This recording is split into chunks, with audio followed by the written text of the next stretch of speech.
دیکھیے ٹرانسجنڈر کے مسائل ہے، لیکن یہ بالغلط وقت پہ نوجوانوں کے مستقبل کو خراب کرتی ہے، ان کے جذبات کو بھڑکاتی ہے۔ جی ناظرین، اس وقت ہم موجود ہیں راولپنڈی آرٹس کونسل میں۔ مسرت عزیز صاحب کی لائف کے حوالے سے بات کرتے ہیں کہ آج ماشاءاللہ یہ بہت اچھا ٹرینڈ ہے کہ ان کی زندگی میں ان کو ٹریبیوٹ دیا گیا راولپنڈی میں۔ اس وقت میرے ساتھ ہمارے پاکستان کے سینئر صحافی سلیم صافی صاحب اور قمر یوسفزئی صاحب موجود ہیں، ان سے بات چیت کرتے ہیں۔ میرے خیال میں قمر صاحب علم سے زیادہ ہے تو آپ ان سے آغاز کر۔ صحافت میں مجھ سے چھوٹے ہیں لیکن قد میں مجھ سے بڑے ہیں۔ نہیں آپ ہر لحاظ سے مجھ سے بڑے، آپ ان سے کر لیں گے سر، وہ بھی کر لیں گے۔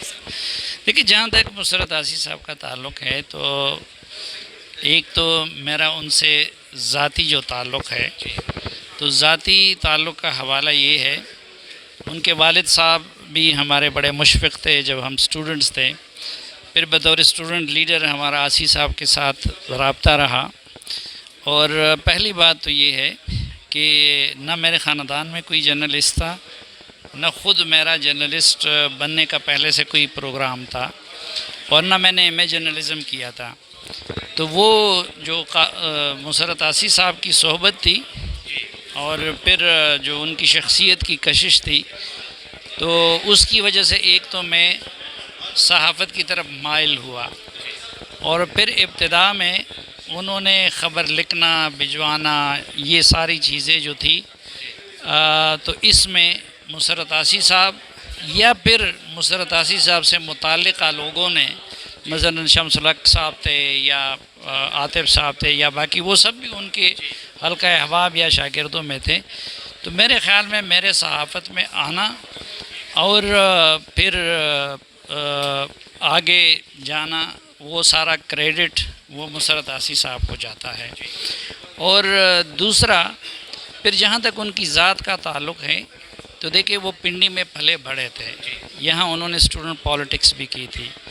مثلا ہم آج تک اپنے اردو کا مذکر مؤنث ٹھیک نہیں کر سکے، لیکن مردان میں وہ ایک ایسے صحافی تھے کہ جن کا نہ صرف مذکر مؤنث ٹھیک تھا، بلکہ یہاں جس ٹکر کے لوگوں کے ساتھ ان کی جوانی گزری تھی یا پھر ابتدائی صحافت گزری تھی، تو میرے خیال میں اگر وہ مردان کی محبت میں مبتلا نہ ہوتے اور وہ اسلام آباد یا کسی بڑے شہر کو۔ اچھا سر، میں معذرت کرتا ہوں، آپ چونکہ ان کے شاگرد خاص ہیں، آپ خود فرما رہے ہیں کہ آپ نے ان سے بہت کچھ سیکھا، کیا آپ نے کوشش نہیں کی کہ آپ ان کو اسلام آباد لانے کے لیے آپ نے کوشش کی سر؟ میں جب پشاور میں تھا تو آسی صاحب کو پشاور کھینچتا رہا، میں جب اسلام آباد آیا ہوں تو ان کو اسلام آباد کھینچتا رہا، ایک نہیں متعدد مرتبہ کوششیں کی ہیں، لیکن وہ مردان کی محبت ان کے رگوں میں اتنی رچ بس گئی ہے کہ ہماری وہ ساری کوششیں رائے گاہ گئیں۔ اور یہ میں دعوے سے کہتا ہوں کہ اگر وہ ہماری طرح کسی بڑے شہر کا رخ کرتے تو ہم جیسے لوگوں کے چراغ ان کی موجودگی میں وہ جل ہی نہیں سکتے تھے، یا ہماری دکان چمک ہی نہیں سکتی تھی اگر اس کیلیبر کا جرنلسٹ یہاں پہ ہوتا۔ ماشاءاللہ سر، آپ نے بڑی اچھی بات کی، آپ استادوں کا احترام کرتے ہیں، اس وجہ سے اللہ تعالیٰ نے آپ کو عروج پر آپ کا نام جو ہے اس وقت سب آپ کے فین ہیں اور سب آپ سے سیکھتے ہیں، ہم بھی آپ سے بہت کچھ سیکھ رہے ہیں۔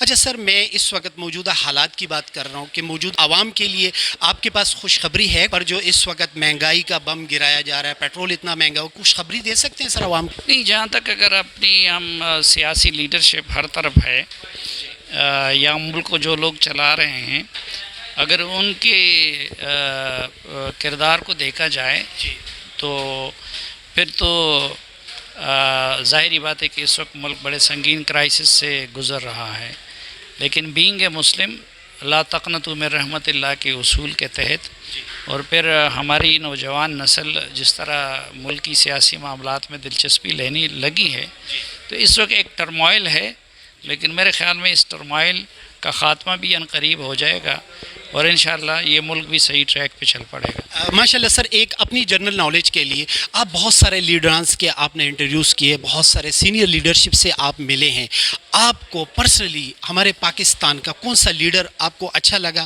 اور آپ سمجھتے ہیں کہ پاکستان کے لیے بہتر ہے؟ مجھے مسرت عزیز صاحب اچھے لگے۔ لیڈر وہ ہوتا ہے کہ جو اپنی ذات کی قربانی دے کے دوسروں کے لیے رستہ ہموار کرے۔ لیڈر وہ ہوتا ہے جو مختلف شعبوں کے لیے رجال کار تیار کریں۔ تو تو جن کو ہم لیڈر کہتے ہیں پولیٹیکل، ان میں یہ صلاحیت نہیں ہے. وہ قوم کے جذبات سے کھیلتی ہے، قوم کے نوجوانوں کے مستقبل کو خراب کرتی ہے، ان کے جذبات کو بھڑکاتی ہے. تو یہ تو ہم اس کو لیڈر کہتے ہیں نا.